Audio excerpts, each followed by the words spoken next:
برای ما یک تاکسی زن لازم بود. اویله دار هستم. یک تا فرزند دارم. 10 سال تجربه دارم.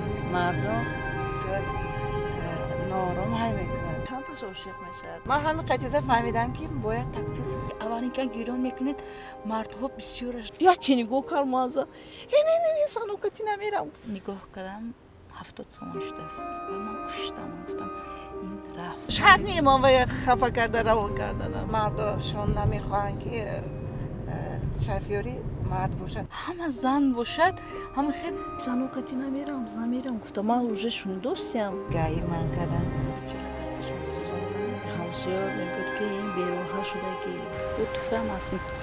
وای این نامی کانال ما آقا جان. هیچ خیلی نست بله.